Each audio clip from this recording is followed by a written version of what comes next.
Thank you. Thank you very much for joining me in this sauna today.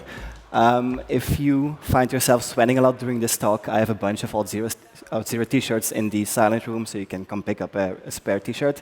But before we start with No Hey Jose, who knows what Jose is and what I'm talking about at this moment? One hand?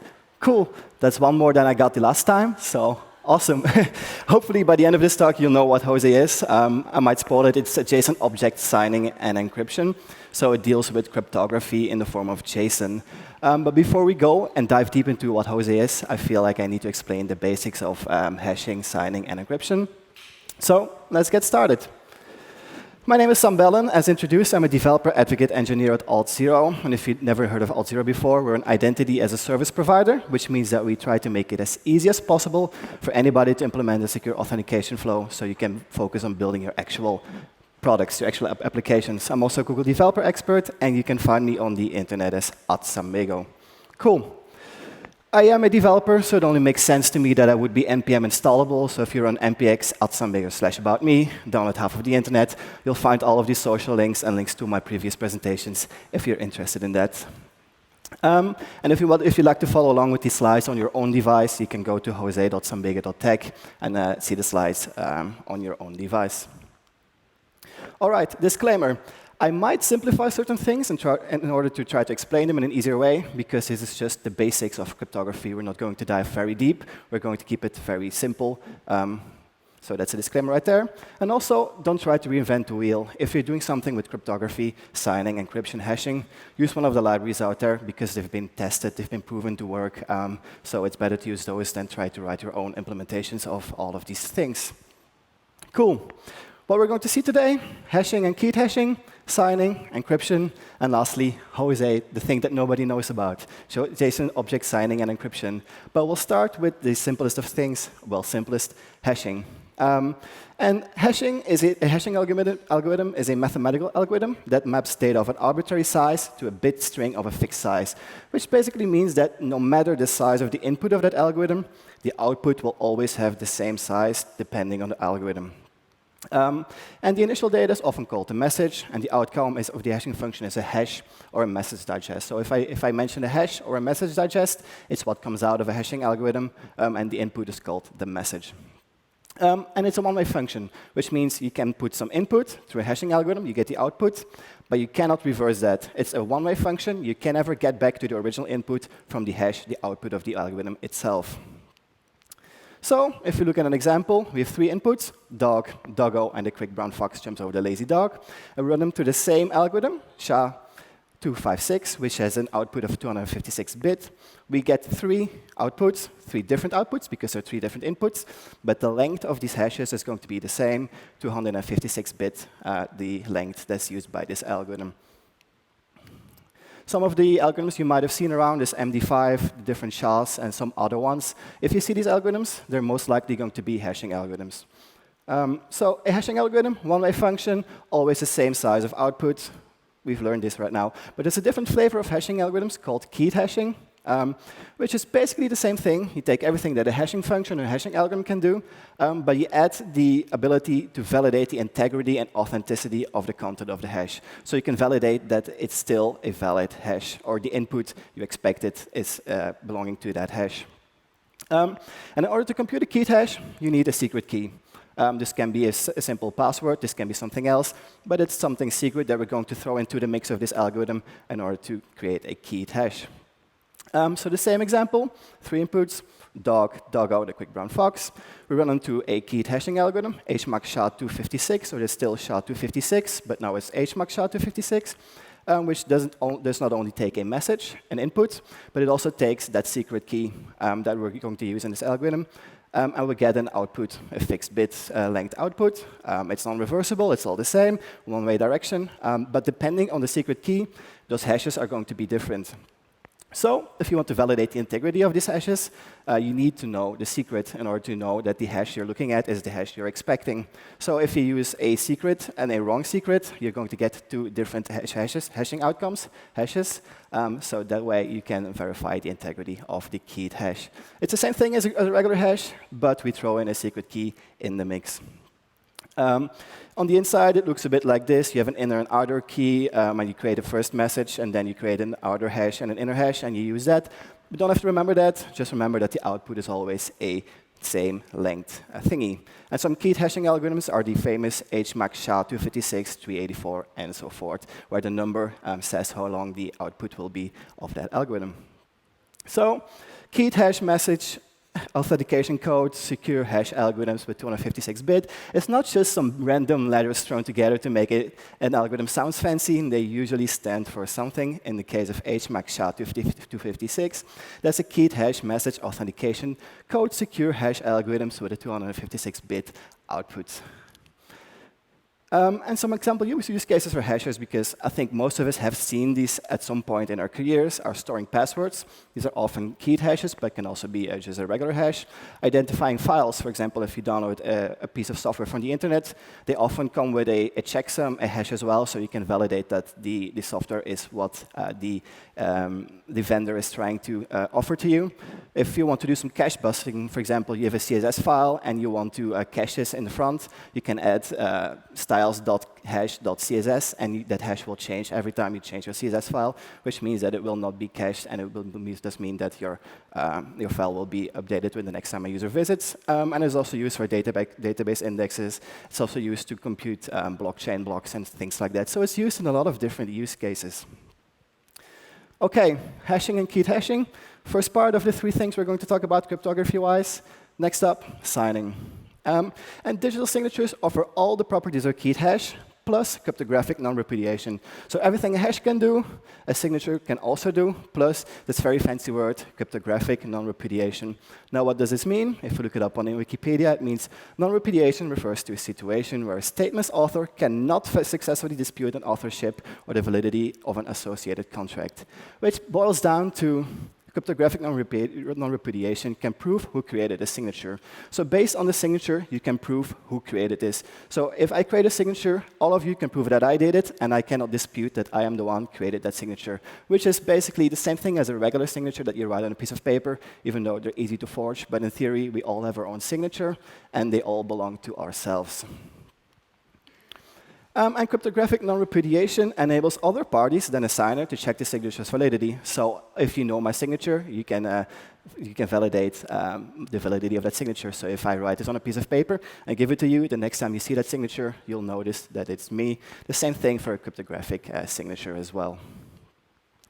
So digital signatures use public key cryptography or asymmetric cryptography, depending on which algorithm you use. And the signer creates a signature using a private key. So with asymmetric cryptography, we're going to have a public key and a private key, which belong to each other mathematically. And to create a signature, me, the signer, is going to use my private key, something I keep private to myself. It's in the name, private key. And then I can send the signature to you, together with my public key, the public key belonging to the private key, so you can check the validity of that signature using that public key. So public key together with a signature, I can send to anybody who needs to have my signature. The private key I keep to myself, because that's what allows me to sign certain things. And a signing algorithm is usually a collection of three algorithms, something that creates the public and private key pair, a signing algorithm, and a verifying algorithm. So when we talk about a signing algorithm, it's most of the time three things. So if we look at an example, we have an input. We run it through a signing algorithm together with our private key, which is a key we use to create a signature. We get some output. We can then send that signature, that output, to whoever needs to validate something based on my signature. And we can then run that signature through a verifying algorithm together with my public key, the public key that belongs to that private key that I use to create the signature. And if that's OK, we can validate that it's true or false, that the signature is true or false.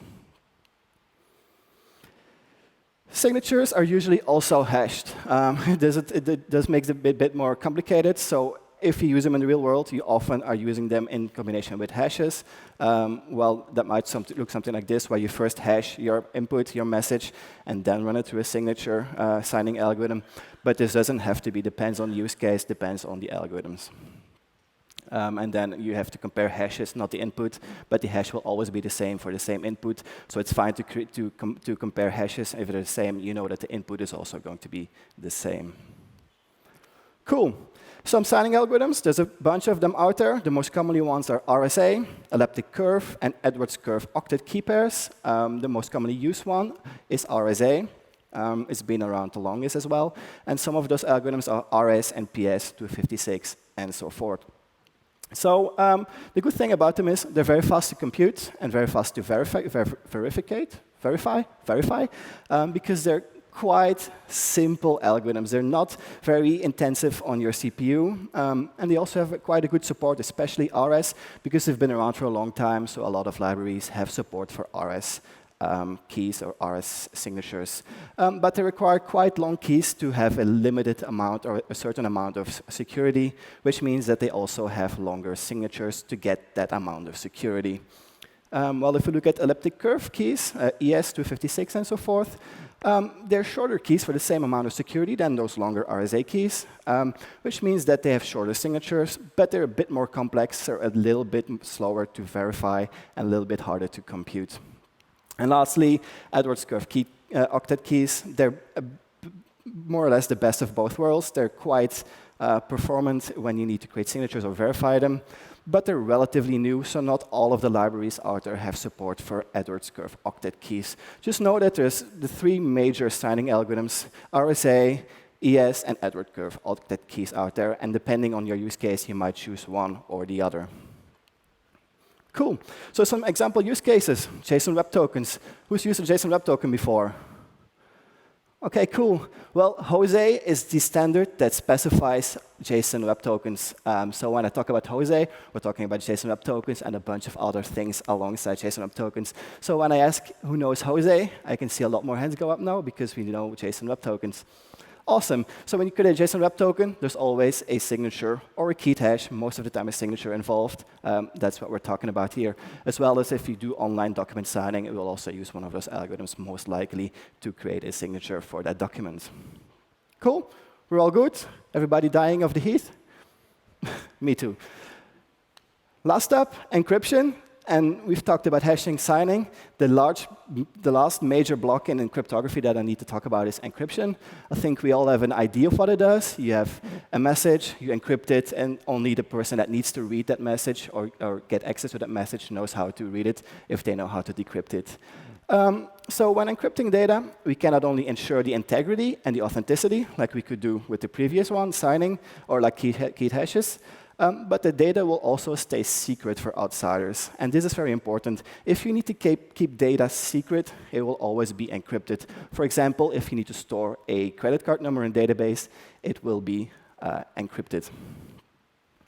So you either need a private key, a secret key, or a password, depending on the encryption algorithm that you're going to use. We're going to talk mostly about private and public keys, but there's a bunch of different algorithms that accept different keys out there.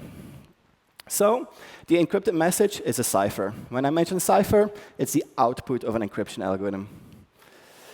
The first one, symmetric encryption, is the simplest one of the two. You have symmetric and asymmetric, so we'll start with symmetric. And it basically means that you use a secret key to both encrypt and decrypt the data. And that's something that we use when we have to deal with a big volume of encrypted data, something like if you want to encrypt your hard drive or Wi-Fi protected access, or if you want to encrypt a whole database.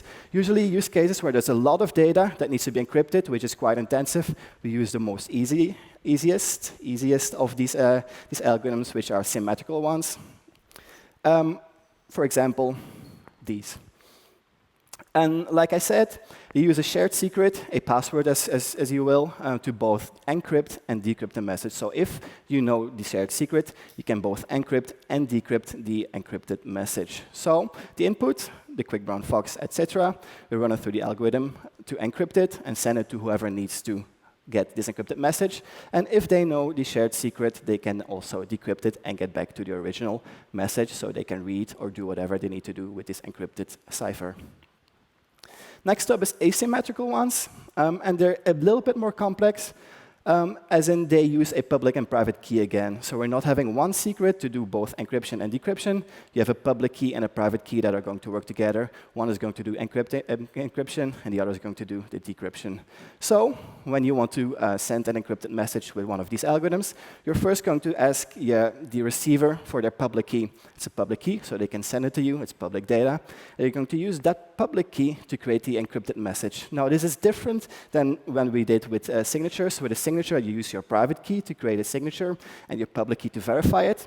When we're dealing with encryption, you're going to ask the public key of the receiver to create the encrypted message, and they will then be able to use their private key belonging to that key to decrypt the message and read the message, meaning that only they who have access to the private key will be able to read the message. So, like I just said, when the receiver receives a cipher, the encrypted message, they're going to use their private key, something they keep to themselves, to decrypt the message and to read the message or do whatever is inside of that decrypted content. So, same example, input, quick brown fox. We use a public key to encrypt a message, send it to whoever needs to receive it, and they use their private key to decrypt the message. It's not one single thing, like one secret key. It's two different things, and you need to have access to either the private or the public key to do what you need to do.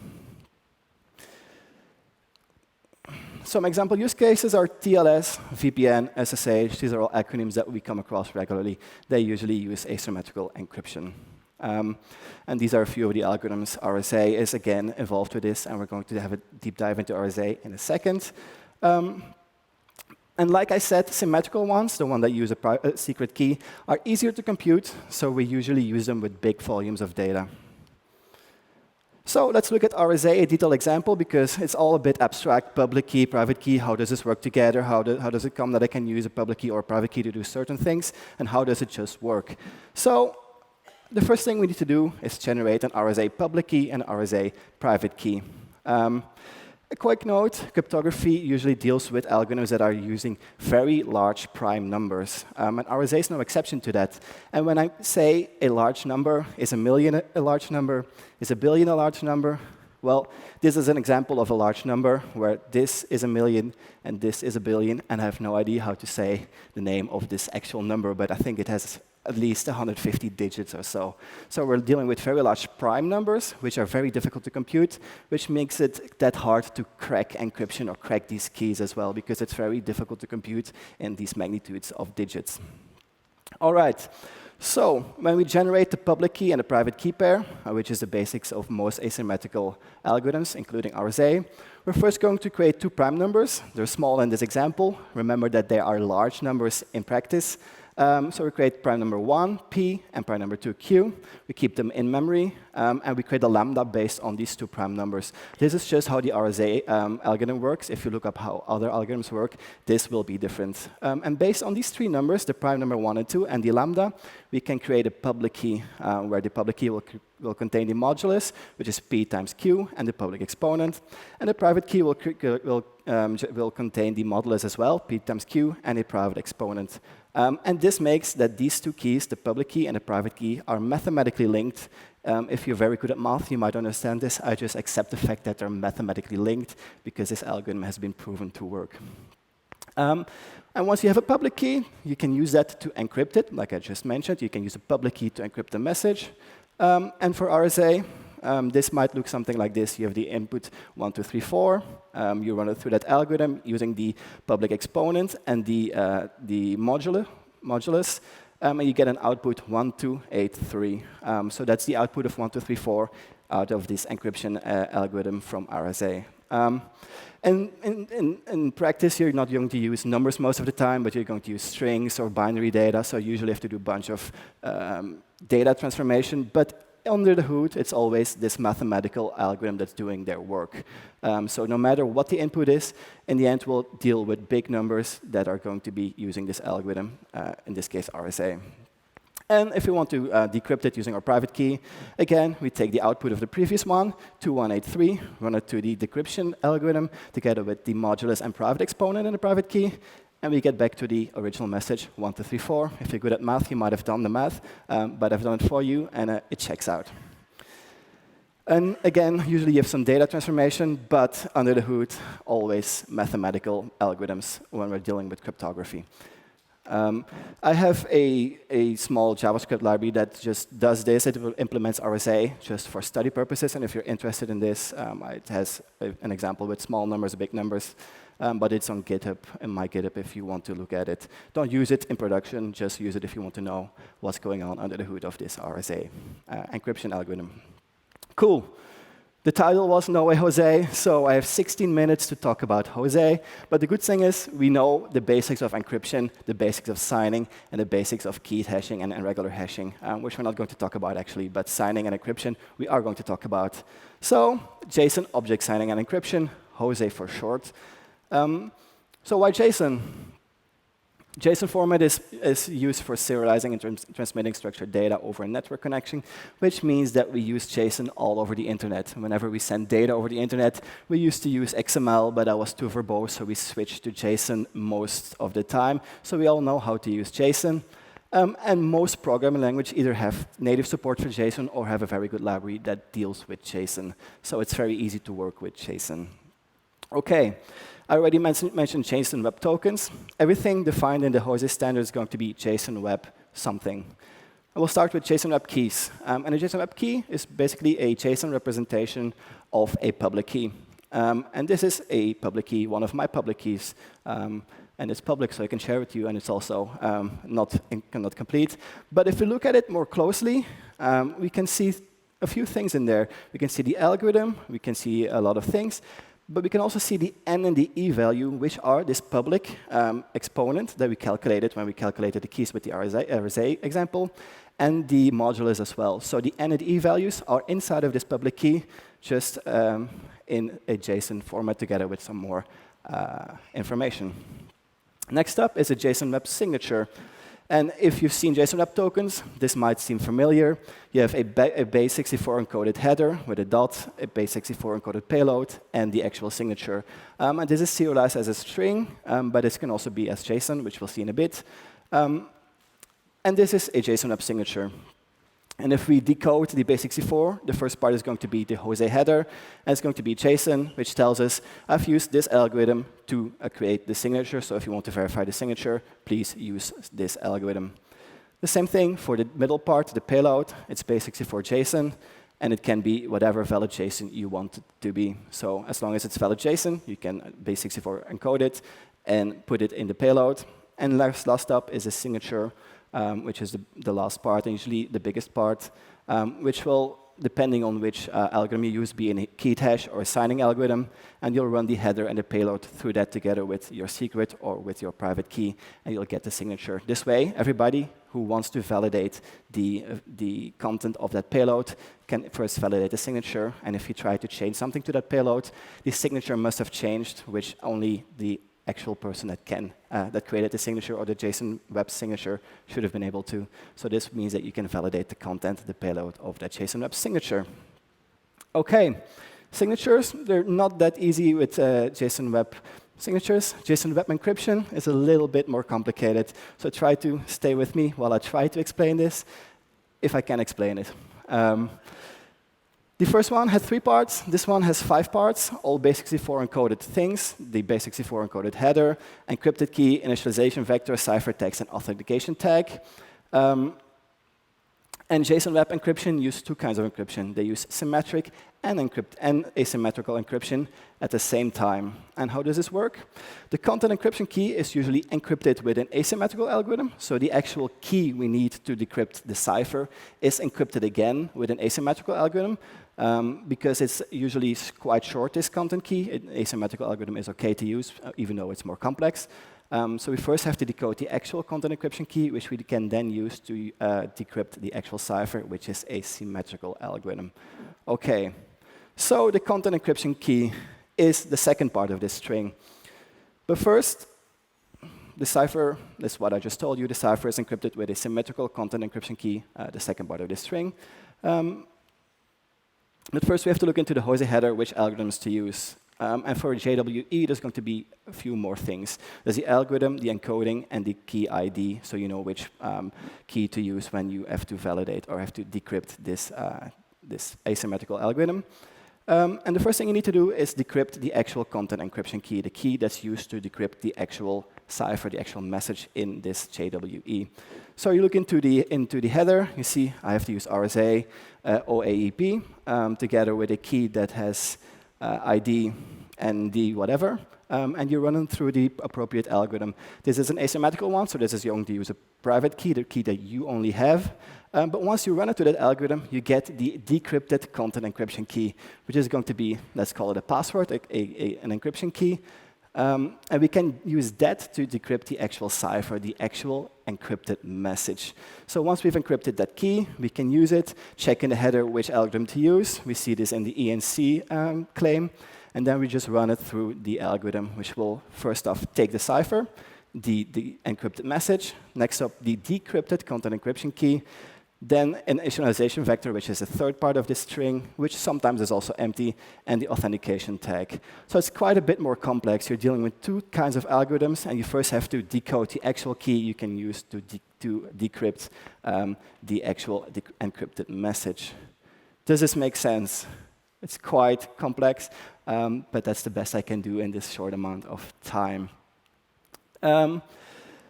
And both Json Web Signatures and Json Web Encryption can be serialized as compact, the way I just showed you, or a signature would be 3 parts joined together with a dot. It's a string, and the JWE is 5 parts, again, separated by a dot. But it can also be JSON, because we're dealing with the JSON object signing and encryption. So if you look at a JWS, a Json Web Signature, it would look like this, where you can still see all of the parts in there, the payload, some information about the signature itself, and so forth. And this would be a JWE serialized as JSON, where you see things like the algorithm, the encrypted key, the initialization vector, the cipher text, and the authentication tag. It's all in there, but just as JSON instead of as a string. Cool. Last up, Json Web Tokens. I saw a lot of hands go up earlier when I asked who knows or who has heard about Json Web Tokens before. And a Json Web Token can either be a JWS, 99% of the time it's a JWS, but it can also be a JWE, so it can also be encrypted. So if you feel that the content of your token is sensitive, which it should not be, but some people prefer to encrypt it as well, you can use a JWE as well as a JSON Web Token. Now, a JSON Web Token is most of the time also serialized as a string, because it's a token we send with each request, depending on the use case of a token. So it's more compact as a string as opposed to JSON. OK, mentioned this already. The only difference between a Json Web Signature and a Json Web Token is that the header will also contain the type Json Web Token. The same thing will be true if it would be a JWE. It would also contain this type Json Web Token, so we know that we're dealing with a token. And a few different types of Json Web Tokens are out there. 2 most commonly used ones are first an access token, which is something that we use to get access to APIs. And it will therefore also contain information that is related to access to an API. Things like an issuer, which authorization server generated this token, the subject, which is a user ID, audiences, which API it's meant to be used for, and things like scopes, for example, if you're using OpenID Connect or OAuth 2. And another kind of token, Json Web Token, is an ID token. This is not used to get access to APIs, but this is something you get back when you authenticate using OpenID Connect, and it will contain information about the identity of the person that authenticated. So it contains a lot of data about the identity of somebody that just authenticated, that just logged in, things like your name, your nickname, maybe a picture, so you can already show this in the application without having to do a separate request for this data. You can just look inside of this token and use that data. So let's summarize. Hashing compresses and makes it virtually impossible to get to the real data. It's a one-way function. The output is always going to be a fixed length, and you can never get back to the original input. Keyed hashes protect the integrity of data, so everything that a regular hash does as well, but we use a secret key in combination with this algorithm, so you can protect the integrity of the data. If you don't know the key, you will not get the expected hash out of the algorithm. Digital signatures allow third parties to verify the validity and origin of data, because they can use a public key to validate a signature, which is created by your private key. And a public key, again, is public. You can share it with the whole world if you want to. It's safe to share this with third parties, and they can use that key to verify the validity. And encryption only allows authorized people to read the data. it goes the other way around. You use a public key of someone to encrypt the message, who can then use their own private key to decrypt the message, depending on the algorithm. Lastly, Jose, you all remember this, I hope, is a set of standards based on JSON that helps us deal with signatures and encryption on the web, either serialized as a string when you're dealing with tokens. That's the most common use case. But if you don't use it as a token but other data, you might serialize it as JSON because that's easier to work with, especially with modern programming languages. Again, these slides are available at jose.sambega.tech. They will always be there. They might be changing, they might be updated, but if you want to see the slides again, jose.sambega.tech. I will tweet these out later as well. We have a website, jasonwebtoken.io, which I maintain, and it's built by me and my colleagues. If you want to know more about JSON Web Tokens, or if you just want to have an online debugger to safely debug JSON Web Tokens, go and visit this one. And we have a bunch of blog articles as well about encryption and all of those kind of subjects. So if you like to read more about this, go and visit our blog at auth0.com/blog. That being said, thank you very much. Merci beaucoup.